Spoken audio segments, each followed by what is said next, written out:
He'll know how long it was. It actually didn't feel long. It didn't feel long because you were the one talking and we were the ones listening. Okay, Keelan, ready? Okay, guys, we're... No, she already went. She's our special speaker. Okay, so we are reading a book, and I'm going to do the close reading right after this is over, so we can like delve into it a little bit more. But this is important, and we kind of like talked a little bit about, because my son, when he was in a sophomore at Alabama, he's brilliant, by the way. He's going to be teaching here next year, but he a lot of people just struggle with depression, and sometimes those depression thoughts get so bad, and you feel like you don't want to talk to anybody, or you can't talk to anybody, because like if I told my mom I'm depressed, she's like, what's wrong with you? Then do something about it. Go outside and get some sun. So, but it's just like some people have that notion that it's not a real thing. So he didn't tell anybody, not knowing that I would have like taken him somewhere. But he was studying psychology. But he is so smart. He never left his room sophomore year of college. Didn't leave his room. A student ended up a C student. He's that brilliant and didn't have to go to any classes. But he just was holed up. He went out once in a while, maybe to eat or whatever. His roommate had broken his back, and like they weren't communicating anymore. Or he was drunk and jumped off the cliff. So anyway, so we were talking about it, and the first time nobody said, "Oh my God, are you sorry?" I was worried afterward. He's like, "Yeah, I almost committed suicide," and nobody knew about it. And Keelan's like, "Oh, I understand." And she was like, "I wonder why the students aren't taking it so seriously." So that's what we're going to talk about. Okay. So I know that I've already presented my injustice speech and all of that, and like Miss Langley said, this is something that a lot of people will deal with in their lives. They'll come across it, or maybe they'll feel it themselves, and so it's not something that is really taken as serious as it should nowadays in society because of the way that media has portrayed it, or the fact of like some people are like, oh, it's not a real thing, you're just really sad, and that's often what depression is associated with, is just being sad. And so what I want you to do is I want you to imagine your friend group. I want you to think of that one friend who's always smiling and is always oh so happy, and who's always putting other people's problems first, no matter what. And it seems like they never have an off day. They never seem sad, they never talk about their troubles or anything. And it's not that they don't want to talk about their troubles, it's just that they never really put them out there and nobody ever asked for them. Now I want you to imagine one day in your friend group, you're all joking around, and maybe they make a joke about suicide or something, and they're like, oh, I'm gonna kill myself, and they laugh it off, and everyone's like, oh, you're so funny, and everyone kind of plays it off. Then the next day, the friend doesn't show up to school. Then the next day after that day. Then the day after that. And then those few days turn into weeks. And then those few weeks turn into months. And it turns out that maybe your friends killed themselves, or they've attempted to and are now in a mental hospital. Now, they couldn't go to anybody because of the fact that, of the way that society has put it, that they're just being over dramatic, that they're just really sad and they just need to go figure out something to do, maybe go outside, listen to music, play video games, or maybe it's just they want attention, because this is what society has made a lot of people think about, like, oh, these people just want attention, these people, like, there's not any symptoms of this, they're just really sad, and maybe they're just being lazy and stuff. But depression is completely different than that. You can be sad, but it's also chemicals in the brain are unbalanced, which is what it is scientifically. But it is a lot more symptoms than just being sad. Some of the symptoms can be you feel every feeling at once. And then there's also the feeling of not feeling anything at all. There's not being hungry. There's being so hungry that you eat a lot. There's not sleeping. There's sleeping too much. There's lack of motivation, not just to not do homework, not to just go to school, but lack of motivation for absolutely everything. Now, I want to tell you a story about this person that I know. So this person, I met them in 7th grade, about January, right? And so I was very close to them, and they would tell me how they would harm themselves with a binder. Not really, like the pointy parts of a binder, so that way it would leave scars and it would irritate the skin, but the skin wouldn't bleed or anything. And so I was the only person they told, and it got so worse just to the point where they started using scissors and a screw to draw some blood, but it didn't leave any scars that anybody could see. Now, this went on for about 2 years, and nobody really ever found out. They didn't want to talk to their parents, and I was the only person who knew. then it got to the point where it was so bad that they started using a pencil sharpener, actually, of one of the manual ones, and they would take the screw out and they would use that.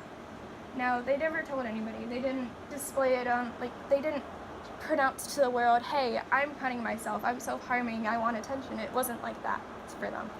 It was, they felt like they were going to be a burden if they talked about it to more people. They felt like that if they were just going to bug people and annoy them. They felt that they were useless, but they didn't have enough courage, if you could say that, to actually do something to try and heal themselves.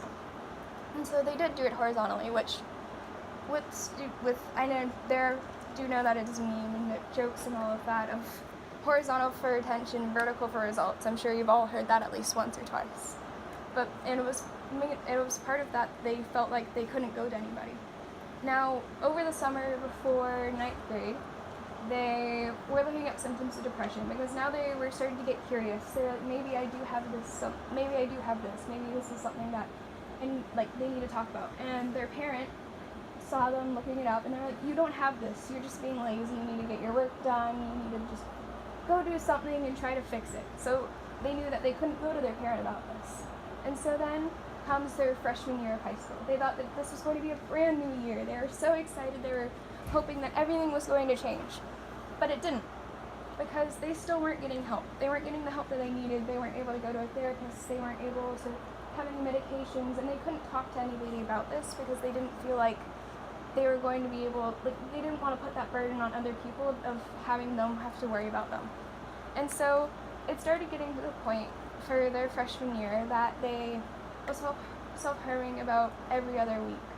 And it got so, and they never wore short sleeves, they didn't pronounce it to the world because it wasn't something that they wanted to. And then, on May 3rd, they attempted suicide for the first time. They said they were on a phone, they had been talking to their friend before they'd done it, and then they said that if they see them tomorrow, that they asked if they could get a hug. They had the word if in there, they didn't have the word when, and luckily the friend kind of was like, oh, the friend realized an hour too late that they said if. So that person, they cut vertically on their wrists, and they luckily survived because the cuts were not deep enough, luckily. But the parents still didn't know. The parents had no idea because they kept this to themselves and they didn't want anybody to know about this. Then comes the summer of freshman year, and everything was fine. They had kind of pushed it to the back of their mind. They were going about their summer as any other person would, going to the pool with friends, going to the beach, going camping. Then came their start of their sophomore year.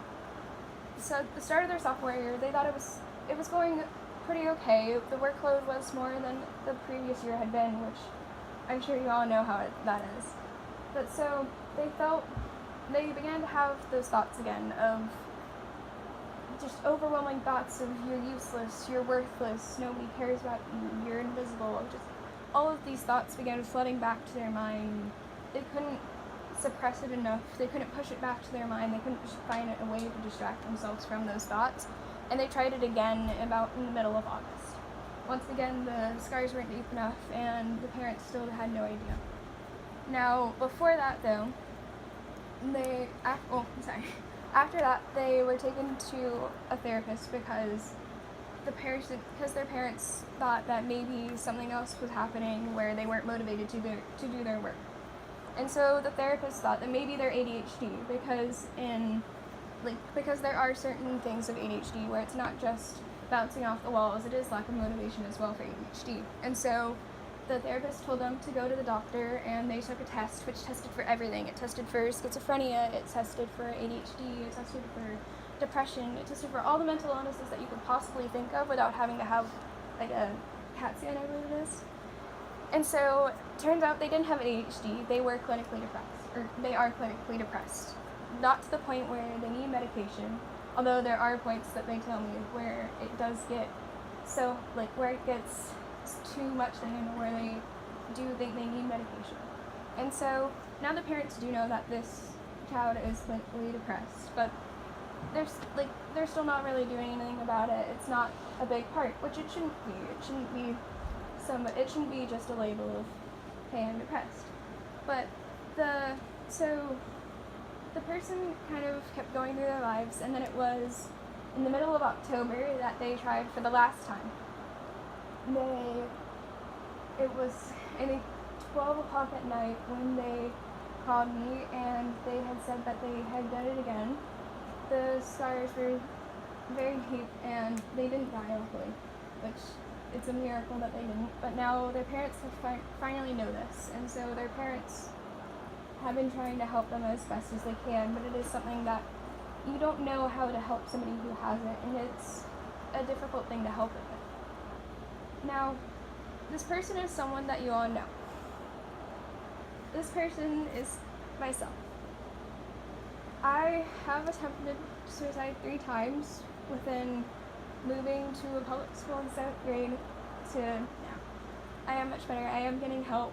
People, like, my parents know about this, and they're making sure that I'm able to feel okay, and they're all doing things. But it is a point where it's someone who you wouldn't think. It's not somebody who you can see who looks depressed, because that's not how it works. It's, you look at you can't, there are no great clouds above people's heads. There are no people don't portray depression, because it's not something that a lot of people want to portray, because that's something that just everybody will think that that's who you are, and that's kind of all that you become.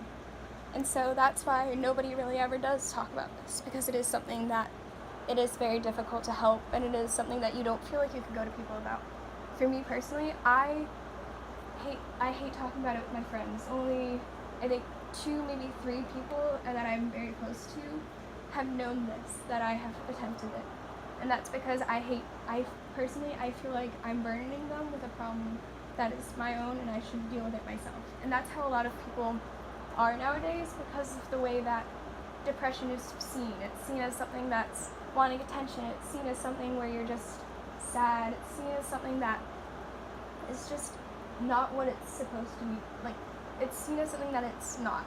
And that's where all of you come in. It is where you guys come in, is where you know that now you know what it is. Like, now you know actually what depression could be and stuff. Now you know how it actually is, how it kind of works. You have more of an insight. And it is something that, yes, you could still joke about and stuff, and it still isn't the best thing to joke about, but it is something that if somebody does make a joke, that you should ask, hey, are you actually okay? Like how Miss Langley said with the 17-year-old, wasn't it, who made a tweet on Twitter and was like, I'm gonna hang himself, and all of his friends thought he was joking until somebody actually took it seriously, and he almost did kill himself.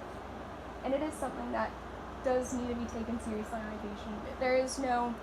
The media portrays people who do self-harm as the radical people, which media does, is they portray the radical people, the ones who do these things for attention. But those are the ones that do that for attention, but there are so many others behind them that don't do it for attention and do need help, but don't know how to ask for it. And so what I want to leave you with is, yes, it is something that it's not the best thing to joke about.